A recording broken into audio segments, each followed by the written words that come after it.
যারা পবিত্র কুরবানি দেওয়ার নিয়ত রাখেন তাদের পক্ষে পবিত্র জিলহজ শরীফ মাস ওনার ছাদ ওঠার পর থেকে এই ছাদের 10 তারিখ পবিত্র কুরবানি করা পর্যন্ত মাথার চুল, হাতের ও পায়ের নখ ইত্যাদি না কাটা হচ্ছে মুস্তাহাব।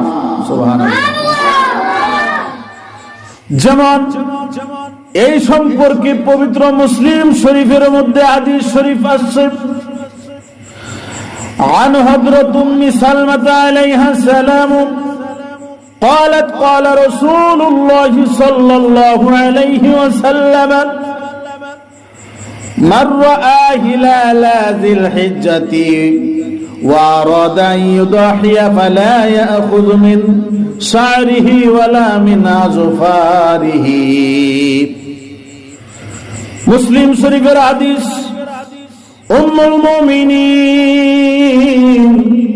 হযরত উম্মে সালমা আলাইহা সালাম ওনা থেকে বর্ণিত, তিনি বলেন, নূরে মুজাসসাম হাবিবুল্লাহ সাইয়্যিদুল মুরসালিন ইমামুল মুরসালিন হুজুর পাক সাল্লাল্লাহু আলাইহি ওয়াসাল্লাম তিনি ইরশাদ মোবারক করেন, যে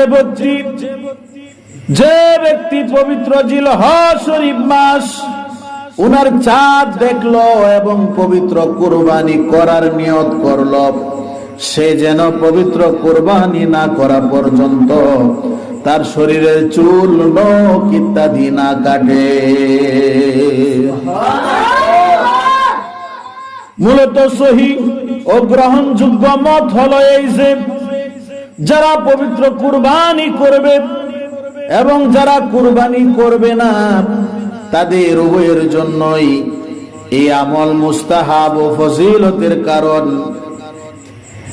এই ব্যাপারে দলিল হলো আবু দাউদ শরীফের একখানা হাদিস শরীফ। কোন শরীফের? আবু দাউদ শরীফের। عن حضرة عبد الله بن عمرو رضي الله تعالى عنه قال قال رسول الله صلى الله عليه وسلم أمرت بيوم الأضحى عيدا جعله الله لهذه الأمة قال له رجل يا رسول الله صلى الله عليه وسلم أرأيت إن لم يجد إلا منيحة أنثى أفأضحي بها قال لا ولكن خذ من شعرك وأظفارك وتقص شرابك وتحلق عنتك فذلك تمام أضحيتك عند الله।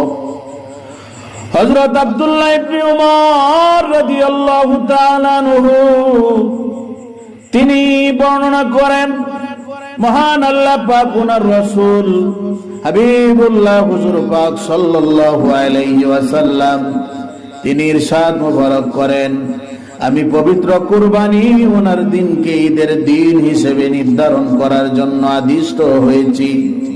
মহান আল্লাহ পাক তিনি উক্ত দিনটিকে উম্মতের জন্য ঈদের দিন হিসেবে, ঈদ হিসেবে নির্ধারণ করেছেন।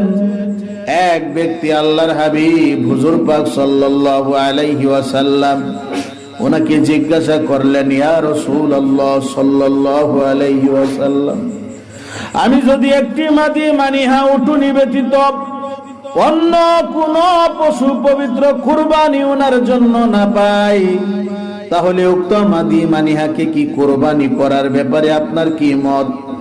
আমি কি এটা কুরবানি করব? জবাবে আল্লাহর হাবিব হুজুর পাক সাল্লাল্লাহু আলাইহি ওয়াসাল্লাম তিনি বললেন, না, আপনি এই পশুটিকে কুরবানি করবেন না, বরং আপনি পবিত্র কুরবানি ওনার দিন আপনার মাথার চুল ও হাত পায়ের নখ কাটবেন, আপনার গোঁফ কাটো করবেন এবং আপনার পশমগুলি কাটবেন।